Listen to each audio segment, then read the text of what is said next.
ಅಮ್ಮ ಎಲ್ಲ ಸೆಟ್ಟಾಗಿದೆ, ಯಾವ ಪ್ರಾಬ್ಲಮ್ಮು ಇಲ್ಲ. ನಮ್ಮ ಹುಡುಗ ಇವತ್ತಿನ ರೀಚ್ ಆಗಿದ್ದಾನೆ. ಗೀಚು ರೆಸಾರ್ಟ್ ಅಂತ ಸುತ್ತಾಡ್ತಾ ಇದ್ದಾನೆ. ಅವನು ಅವ್ರ ಮೂಮೆಂಟ್ಸು, ಅವ್ರು ಎಲ್ಲಿ ಹೋಗ್ತಾರೆ ಎಲ್ಲಿ ಬರ್ತಾರೆ ಎಲ್ಲ ಅಬ್ಸರ್ವ್ ಮಾಡ್ತಾ ಇದ್ದಾನೆ. ನಾವು ಇಲ್ಲಿಂದ ಬರೀ ಜೈ ಅನ್ನೋದಷ್ಟೇ, ಅವನಲ್ಲಿ ಅವನ ಕೆಲಸನ ಶುರು ಮಾಡ್ಕೊಳ್ತಾನೆ. ಶಬಾಷ್. ಹಾವು ಯಾರ ಕಣ್ಣಿಗೂ ಬೀಳ್ದಿರೋ ಹಾಗೆ ಓಡಾಡಕ್ಕೆ ಹೇಳು. ನಾವು ಇಲ್ಲಿಂದ ಸರಿಯಾಗಿ ಪುಂಗಿ ಓದೋಣ. ಮಾಮ, ಅಲ್ಲಿ ಯಾವ ಪ್ರಾಬ್ಲಮ್ಮು ಆಗಲ್ಲ. ನಾನು ಹೇಳಿದ್ದೀನಿ, ಅವನ್ನೆಲ್ಲ ಸರಿಯಾಗಿ ನೋಡ್ಕೊಳ್ತಾ ಇದ್ದಾನೆ. ಅಲ್ಲಿ ನಮ್ಮ ಲೋಕಲ್ ಹುಡುಗ ಇದ್ದಾನೆ, ಅವನು ಕೂಡ ಮೀಟ್ ಮಾಡಿಸಿದ್ದೀನಿ. ತುಂಬ ಜನ ಸೇರೋದು ಬೇಡ, ಸೈಲೆಂಟಾಗಿ ಕೆಲಸ ಮುಗಿಸ್ಬೇಕು. ಕೆಲಸ ಆಗಿದ್ದ ಕೂಡಲೇ ಎಸ್ಕೇಪ್ ಆಗಿಬಿಡ್ಬೇಕು. ಹ್ಞೂ ಮಾಮ, ನಮ್ಮ ಕಡೆಯಿಂದ ಎಲ್ಲ ಅರೇಂಜ್ಮೆಂಟ್ಸು ಆಗಿದೆ. ಆ ವಿನಯ್ ಅಲ್ಲೇ ಬೀಚ್ ಹತ್ರ ಸತ್ತು ಬೀಳ್ತಾನೆ. ಆ ಕೊಲೆನ ಕಲ್ಯಾಣಿ ತಲೆ ಗೋವಾದಲ್ಲಿ ಶುರು ಆದ ಹನಿಮೂನು ಜೈಲಲ್ಲೂ ಮುಂದುವರಿಲಿ. ನನ್ನನ್ನು ಯಾರೂ ಟಚ್ ಮಾಡೋಕ್ಕಾಗಲ್ಲ ಅಂತ ಮೆರಿತಾ ಇದ್ದ ಸೂರ್ಯಪ್ರಕಾಶ್. ಇಬ್ಬರು ಮಕ್ಕಳು ಅಗಲ್ಮೇ ಏಕ್ ಬಗಲ್ಮೇ ಏಕ್ ಅಂತ ಸತ್ತು ಬಿದ್ದಿರೋದನ್ನು ನೋಡ್ತಾನೆ. ಹೆಸರು ಕೆಸರಲ್ಲಿ ಬಿದ್ದಿರುತ್ತೆ. ನಾವು ಇದನ್ನೆಲ್ಲ ಮಾಡ್ತೀವಿ ಅಂತ ಮಾತು ಕೊಟ್ಟಿದ್ದೀವಿ. ಆದಷ್ಟು ಬೇಗ ಮಾಡಿ ಮುಗಿಸ್ಬೇಕು. ಅಮ್ಮ, ಇನ್ಯಾರು ಇದನ್ನು ತಡೆಯೋಕ್ಕಾಗಲ್ಲ, ಅದಂತೂ ಗ್ಯಾರಂಟಿ.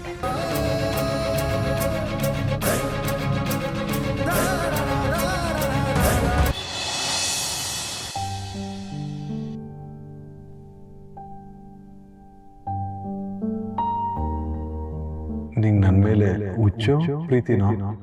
ಹುಚ್ಚು ಪ್ರೀತಿ.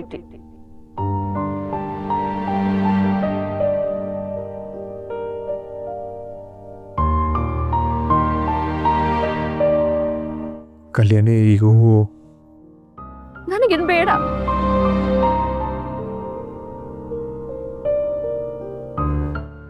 ವಿನಯ್,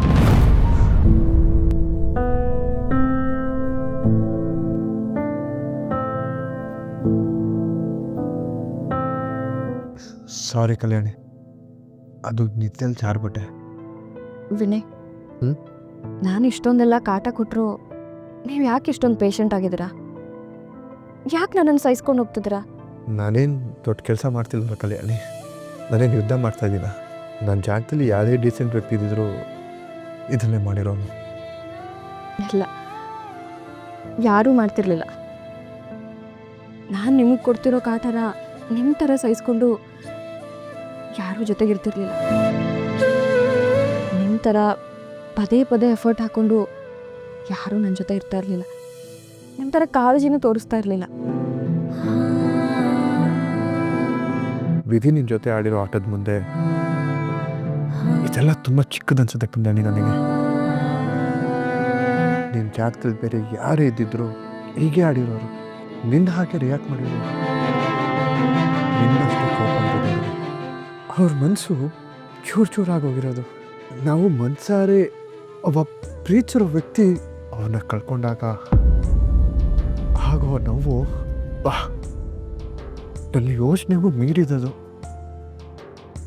ಆದರೆ ನೀನು ಅದನ್ನು ತಡ್ಕೊಂಡಿದ್ಯಾ ಕಲ್ಯಾಣಿ.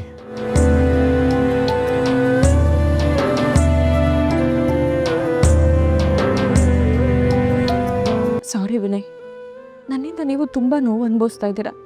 ನನ್ನ ಈ ಕೋಪಕ್ಕಾಗಲಿ ದ್ವೇಷಕ್ಕಾಗಲಿ ನೀವು ಕಾರಣನೇ ಅಲ್ಲ. ನನ್ನ ಭಾವನೆನ ನಾನು ಹೇಗೆ ಹೇಳ್ಕೊಳ್ಳಿ? ಯಾರೋ ಮಾಡಿದ ತಪ್ಪಿಗೆ ಎಲ್ರಿಗೂ ಶಿಕ್ಷೆ ಕೊಡೋ ಪರಿಸ್ಥಿತಿ ಬಂದಿದೆ ನನಗೆ.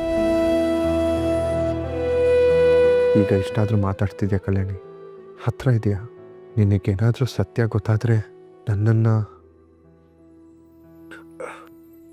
ಸರಿ ಮಲ್ಕೋ ಕಲ್ಯಾಣಿ, ಸುಸ್ತಾಗಿರ್ತೀಯ.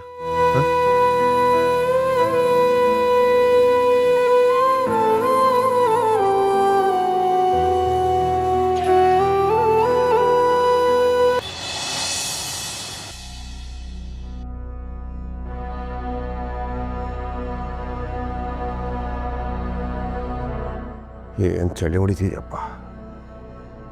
ಇಂಥ ಟೈಮಲ್ಲಿ ಕೈಯಲ್ಲೊಂದು ಬಿಯರೋ ಅಥವಾ ಆ ಡ್ರಿಂಕ್ಸ್ ಇದ್ದಿದೆ, ಇದ್ರ ಮಜನೇ ಬೇರೆ.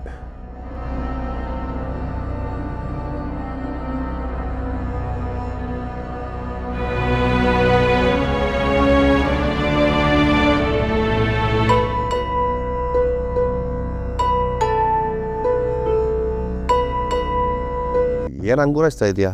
ಅದೆಲ್ಲ ಪಾರ್ಕಿಂಗ್ ಲಾಟಲ್ಲಿ ವೀರ ಕನ್ನಡಿಗಾಗಿ ಹೇಳಿ ಕಾರ್ ತರಿಸ್ತೀನಿ, ಆ ಕಾರಲ್ಲೇ ಮಲಗ್ತೀನಿ ಅಂತ ನೀನು ಹೇಳ್ದೆ.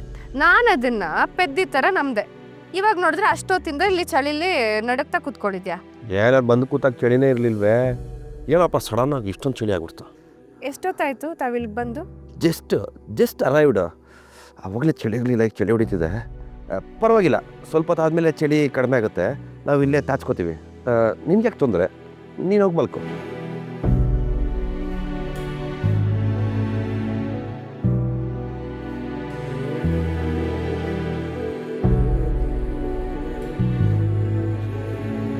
ಸರಿ, ಬಾ ನನ್ನ ಜೊತೆ ಒಳಗೆ.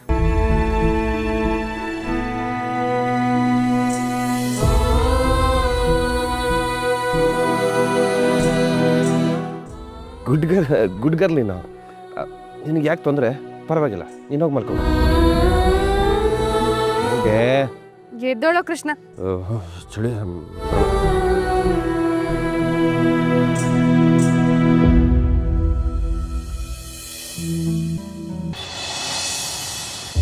ಮತ್ತೆ ಆರಾಮಾಗಿದ್ದೀವಿ, ಎಲ್ಲ ರಿಲ್ಯಾಕ್ಸ್ ಆಗಿದೆ.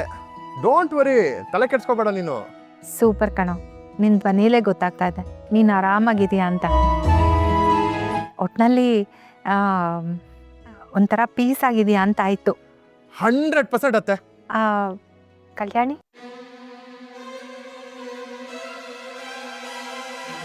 ಕಲ್ಯಾಣಿ ಈಗೂ ನನಗೇನು ಬೇಡ.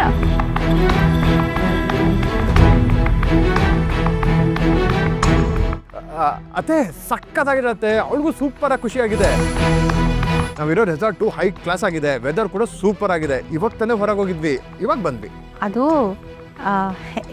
ಇಬ್ಬರು ಮಾತಾಡ್ತಾ ಇದ್ದೀರಾ, ಜೊತೆಗೆ ಟೈಮ್ ಸ್ಪೆಂಡ್ ಮಾಡ್ತಾ ಇದ್ದೀರಾ.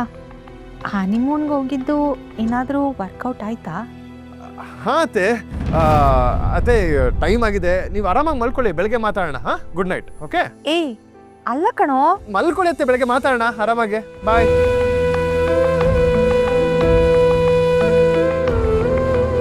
ಹೇಗೋ ಇಬ್ಬರು ನೆಮ್ಮದಿಯಾಗಿದ್ದು ಬಿಟ್ರೆ ಅಷ್ಟೇ ಸಾಕು.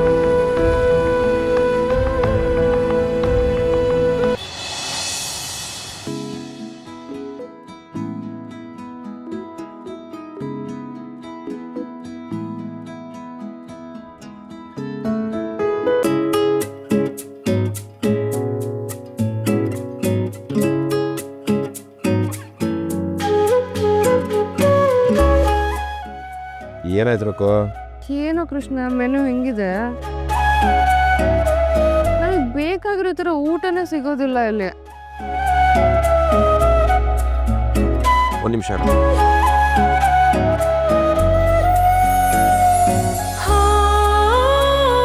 ಭಯ್ಯ,